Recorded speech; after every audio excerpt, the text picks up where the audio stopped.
I've worked at a Thai restaurant for a few years as a dishwasher. That was my job on paper, but over time I started to pick up more duties between the time of people quitting and getting hired. It got to the point where I could cook anything off the menu, if that was ever needed.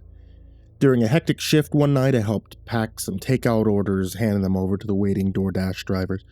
My boss spoke in this kind of broken English, but it's one of the funniest guys I've ever known, okay? It was hard to get stressed on busy nights like that, with him forgetting words, making his jokes like 10 times funnier. Takeout orders flew out of the door, and we tried to keep up with the rush inside of the restaurant. Snag hit when we ran out of cooked pork belly. One last order of pork belly bowl needed to be sent out right away, or else we'd lose our driver to a different order, and we'd risk a bad rating. So I told my boss that we should send a message out or outright cancel the order. Instead, he placed the last strip of pork belly in the takeout order and sent it off. The bowl, it should have had at least like 5 pieces, not one. We honestly didn't have time to send a message and deal with a single order, with like 10 more waiting on the kitchen. So I hated the idea of setting out a meal lacking the main ingredient, but hey, we got so busy the rest of the night I totally forgot about it. We received no complaints, not even like a negative review that night, so we put it out of our minds. The next night was just as busy. At least my boss cooked extra pork belly in the morning so we wouldn't run out in the middle of the rush again. But at the end of the night, I volunteered to clean up, lock up the restaurant. I mean, he trusted me enough to do so. I liked doing the end of shift cleanup.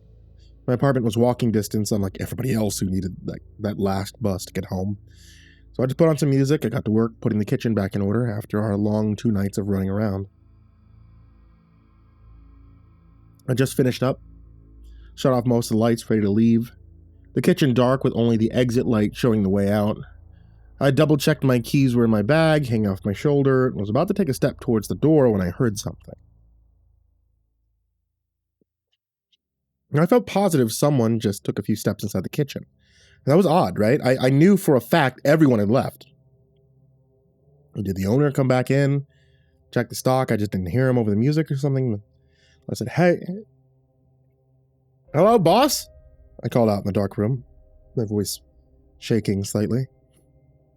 I strained to hear, thinking that maybe I just imagined things.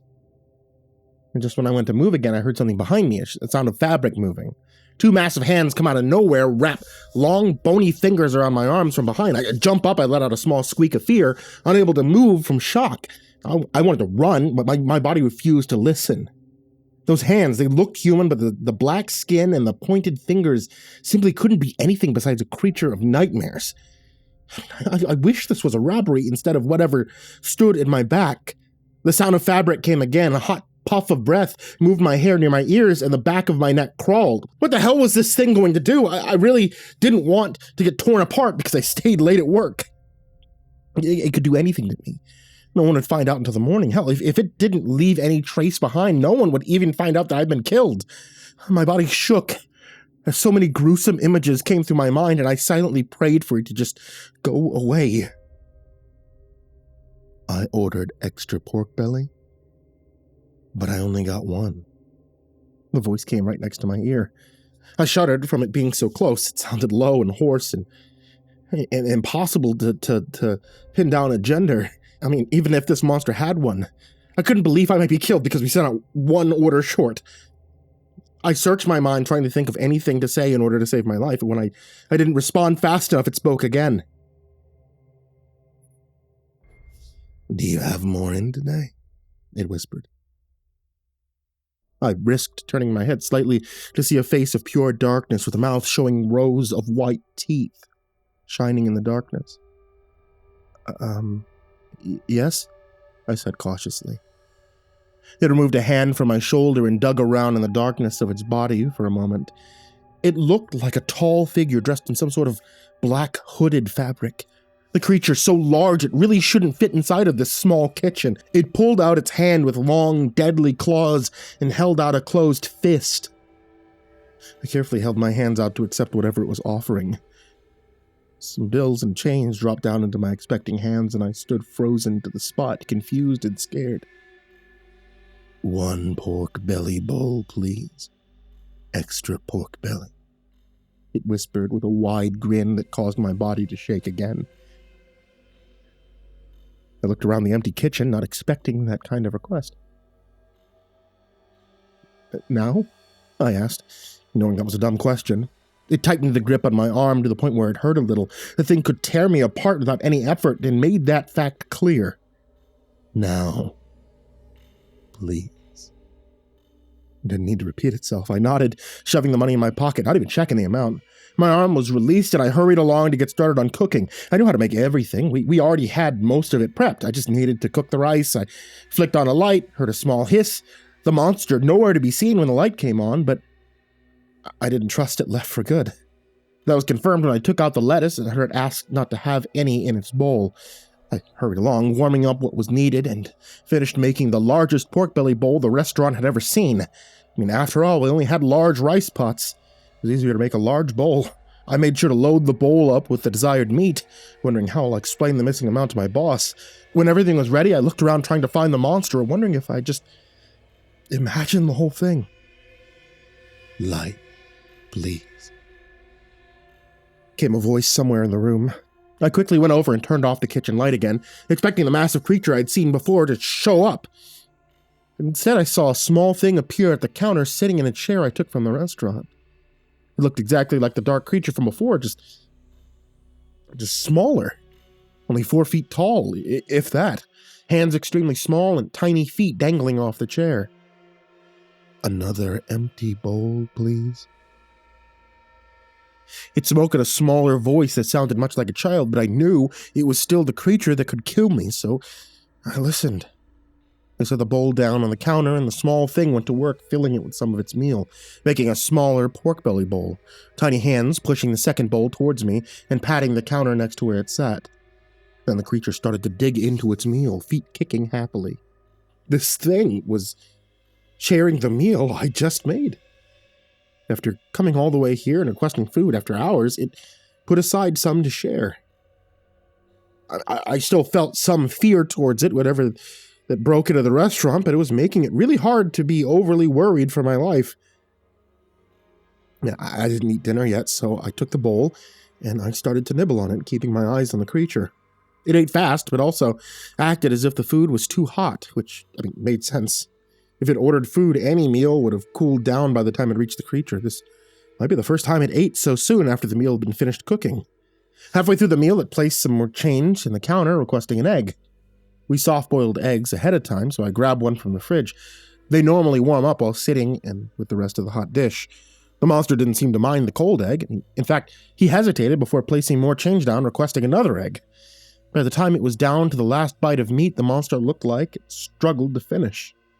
I had already finished my own and got started on washing the bowl. It didn't make sense to waste some takeout containers. I looked over my shoulder, not seeing the creature in the dark. I let out a very high-pitched scream when I felt something touch my leg. The thing had gotten off of its chair and held out the empty bowl to be washed.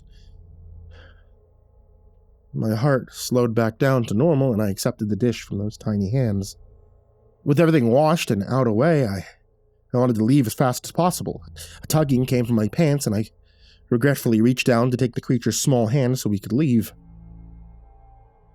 I found it didn't walk fast enough, so I needed to pick it up.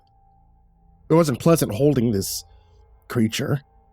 Maybe the size and shape of a small child, but it felt like it was just meat, wrapped in fabric without any bones in its body, like holding a room-temperature pork roast wrapped in plastic.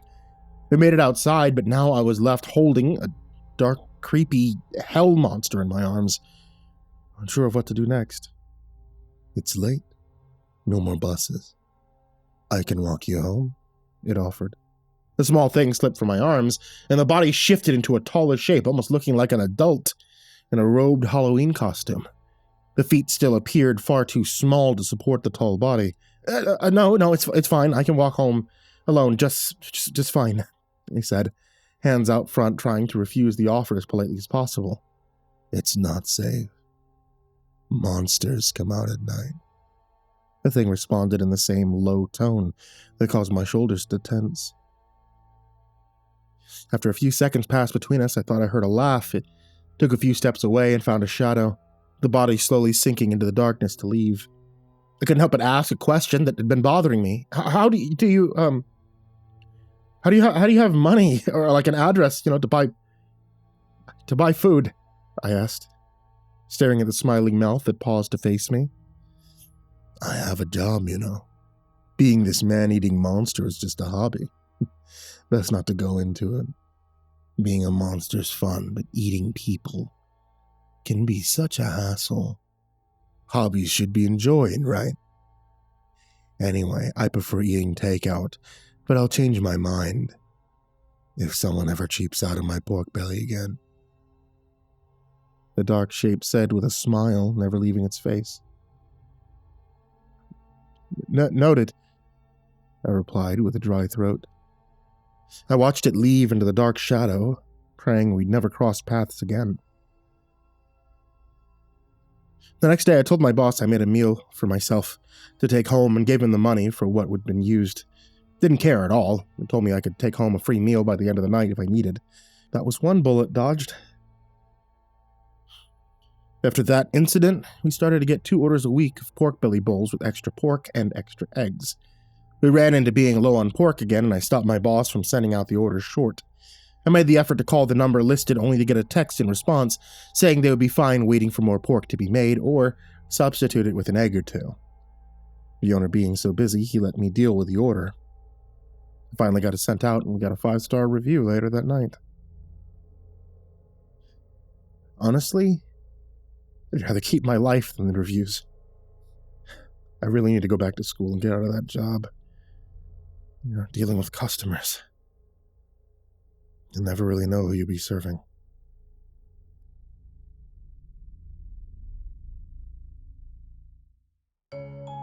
Hey there kids, it's me, MrCreepyPasta, and we're currently entering fall, which means Halloween is right around the corner. I just want to say thank you guys for watching tonight's video, listening to tonight's episode of the podcast, and to start expecting more audios as we go closer and closer to the spookiest day of the year. Once October starts, you know what that means. I'll be having out a video every single day until Halloween itself, and I expect to see you there. I mean it. I expect to see you there for every video, for every podcast episode, and I expect to see you like, comment, and subscribe, and all that jazz bell, what do you do on podcasts? Follow on Spotify? Yeah, that, for the month of October, and especially so you don't miss the 13-day countdown. Also, I want to give a huge thank you to everybody on this list of Patreons. Some of these amazing folks are Diana Kraus, AcidSystem, Blake Rattler, Brandon Mendoza, Brenna Caltuna, ChicagoHitman, CoryxKenshin, CrusaderChocobo, Dakota Best, Daniel Poulsen, Dante Kinkade, Enchanted Buns, Estebean, HIDive's nephew, himbojerry, Our Minute Seconds Time, Solstrom, Jay Kearns, Jadis Pet, McMog, Mr. Marcus Blitz, Psychomel, Plant Piz, Red Shadow Cat, Remember the Sun, Salty Surprise, Samar Lynn, Seclude, Simba's Bloody Mojo, Sky Harbor, Smiley the Psychotic, Sully Man, Tolly Sue, Team Leo 76, The Demented Voice in Your Head, The Chavez Brothers, The Ginger Bros, Tommy Walters, Viceroy Scorn, William Wellington, Your Bro Keegan, Zabub, and Shadow Gardens. A huge thank you to you guys, everybody who shows up in the description down below, and as always folks, sweet dreams.